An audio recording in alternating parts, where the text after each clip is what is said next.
Alicia Mahaki watched as heavy floods and an avalanche smashed her house to pieces. Now she lives in this tent city with her family of 11 and 450 strangers. She knows she's one of the lucky ones. While hundreds of others perished, she didn't lose a single relative. If we had stayed in our home, we wouldn't be here. As the shock of the tragedy subsides, the focus is now on those who survived Colombia's worst natural disaster in years. There are around 2,800 people living in temporary shelters. Like Alicia, many have to carry everything they own. The army runs this shelter. People here say that the army has done a good job delivering the basics: food, water, medicine. But there is a concern. People here fear that if a more permanent solution to their housing is not found quickly, these people could soon be forgotten.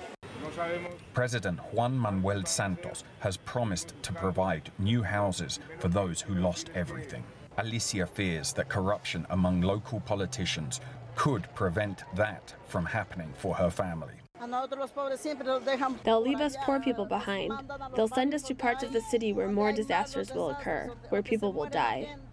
Many in this city still have their homes, but most are without any water or electricity. Authorities say they are working as fast as they can to restore basic services. And we hope that in the coming days this problem will be solved. Ignacio Garces saw his home destroyed. He's waiting for aid to help rebuild his life, but he worries that money sent to this jungle town could be stolen by corrupt officials. The aid should be administered only by international figures. If the aid gets to local politicians, the money will be used for political ends and nothing will get done.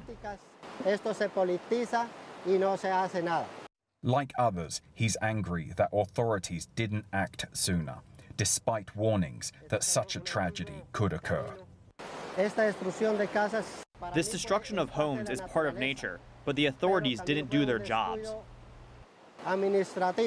The government should have strengthened the riverbanks and avoided such a disaster, he says. Here, deep in the Amazon, the rainy season has just started.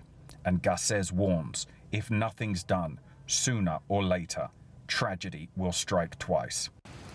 Toby Muse, CGTN, Mocoa, Colombia.